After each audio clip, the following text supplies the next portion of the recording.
Hello friends, સ્વાગત છે તમારું મારા કિચનમાં રસોઈ હાઉસમાં। તો મિત્રો, આજનો જો વિડીયો જે છે એ ખૂબ જ ઇન્ટરેસ્ટિંગ થવાનો છે, કારણ કે આપણે જે તમે વિડીયોના દેખાવ પરથી તમને ખબર પડી ગઈ હશે કે આજે હું તમારી સાથે પાણીપુરીના રગડાની રેસિપી શેર કરવાની છું।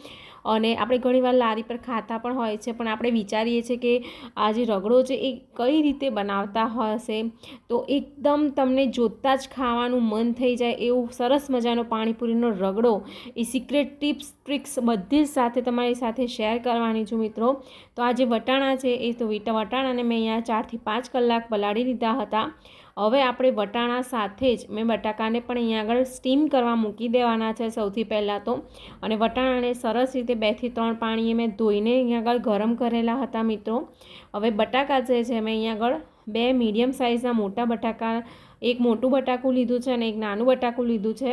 હવે થોડો પિંચ જેટલો આપણે બેકિંગ સોડા એટલે કે ખાવાનો સોડા આવે છે, બસ એ સોડા નાખીને સરસ રીતે આપણે મિક્સ કરી લેવાના છે, કારણ કે વટાણા છે મિત્રો એ મેં થોડા લેટ પલાળ્યા હતા, તો અહીંયા આગળ સરસ રીતે બફાઈ જાય એની માટે મેં અહીંયા સોડા નાખ્યો છે। હવે આપણે કુકરને બંધ કરીને ગેસ પર ચડાવી લઈશું અને કુકરની 4 થી 5 સીટી આપણે થવા દેવાની છે। અને 4 થી 5 વિસલ થઈ ગયા પછી આપણે ચેક કરીશું કે આપણા જે વટાણા અને બટાકા છે એ સરસ રીતે બફાયા છે કે નહીં।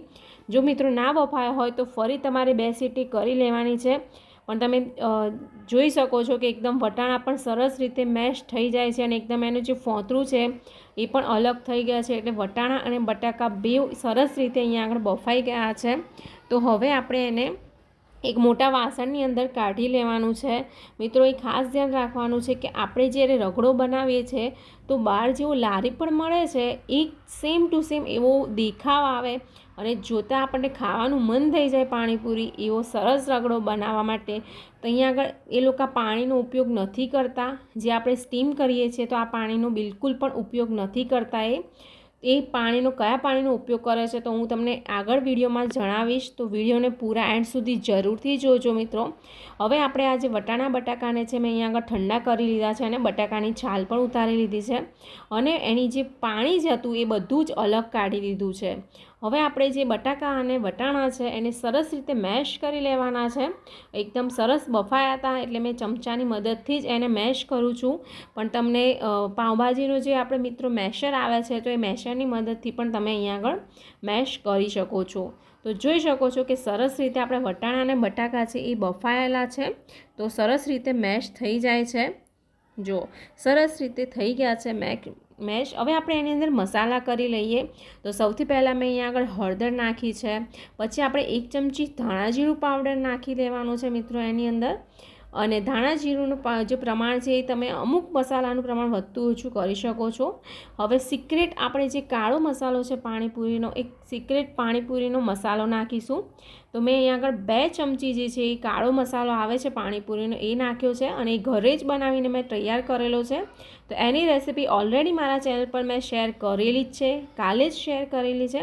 હવે આપણે એની આગળ ગરમ મસાલો નાખી દેવાનો છે મિત્રો, અને બસ આ મસાલા નાખીને આપણે મિક્સ કરી લેવાનો છે બટાકા અને વટાણા। અને મિત્રો મીઠું જે છે એ છેલ્લે નાખવાનું છે।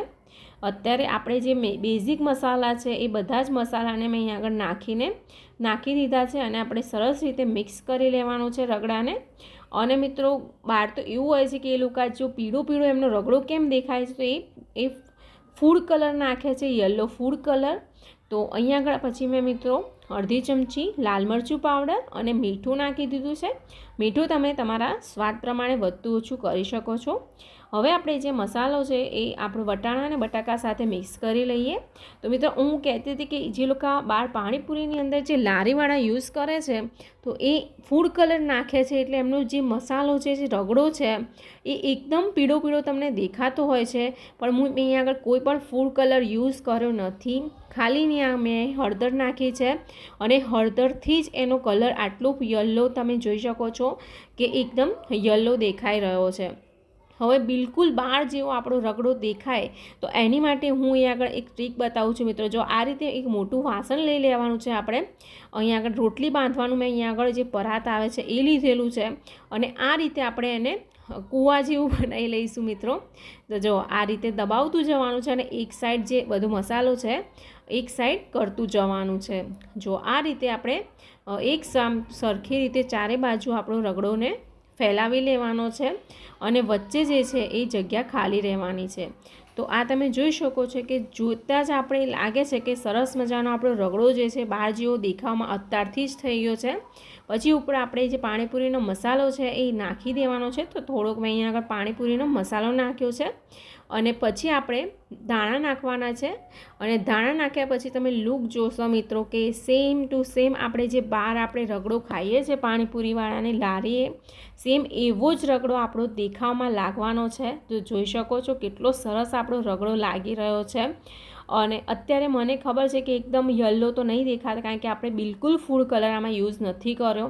હવે મિત્રો હું તમને કહું તો કયું પાણી વાપરવાનું છે કે જે પાણીપુરીનું આપણું પાણી બનાવીએ છીએ તો એનું પાણીનું આપણે યુઝ કરવાનો છે. અને આ પાણી કઈ રીતે બનાવાય છે તો એની રેસીપી પણ મારી ચેનલ પર ઓલરેડી મેં નાખેલી છે, તો એને ચેકઆઉટ તમે જરૂરથી કરી શકો છો.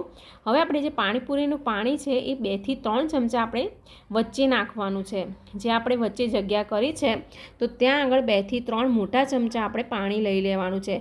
સાદા પાણીનો ઉપયોગ બિલકુલ પણ નથી કરવાનું મિત્રો, કારણ કે સાદા પાણીમાં આપણે તમે જુઓ કે એકદમ બહાર જેવો ટેસ્ટ નહીં આવે. તો હવે આપણે આજુબાજુથી છે ને સેમ બહાર જે લારીવાળા કરે છે એ રીતે કરવાનું. જો થોડુંક આપણે રગડો માવો જે છે એ બટાકાનો અને વટાણાનો એ લેતું જવાનું છે.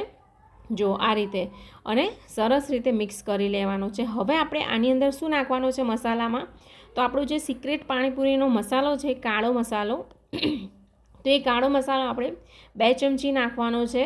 અને અડધી ચમચી લાલ મરચું પાવડર નાખીશું, પિંચ જેટલું મેં નાખ્યું છે. તમે આની જગ્યાએ બહાર તો મિત્રો રેડ ચટણી જે આવે છે લાલ મરચાંની ચટણી એ નાખતા હોય છે, પણ આપણે મેં અહીંયા આગળ સૂકું મરચું નાખ્યું છે.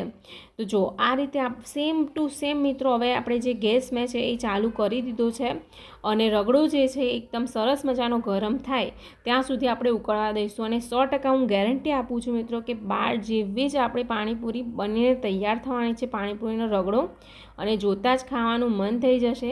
બધા જ તમને પૂછશે કે આ રગડો કઈ રીતે બનાવ્યો. તો મિત્રો એકવાર આ રીતે મેં જે રીત બતાવી છે એ રીતે રગડો બનાવીને જરૂરથી ટ્રાય કરજો. બસ જુઓ મિત્રો, આ રેસીપી જે છે એ મેં મારી ખુદની છે અને એકદમ સરસ. તમને કેવી લાગી મને કમેન્ટ કરીને જરૂરથી કહેજો. અને તમે બધા વિડીયો પણ ક્યાંથી જુઓ છો એ પણ મને કમેન્ટ કરીને જરૂરથી કહેજો. અને વિડીયો સારો લાગ્યો હોય તો મારી ચેનલને લાઇક અને સબસ્ક્રાઈબ પણ જરૂરથી કરજો અને પોતાના ફેમિલી ફ્રેન્ડ્સમાં પણ જરૂરથી શેર કરી દેજો. તો સરસ મજાની આપણે પાણીપુરીની અંદર રગડો ભરીને ગરમા ગરમ પાણીપુરીની મજા લઈએ. તો વિડીયો સારો લાગ્યો હોય તો લાઇક અને શેર જરૂર કરજો.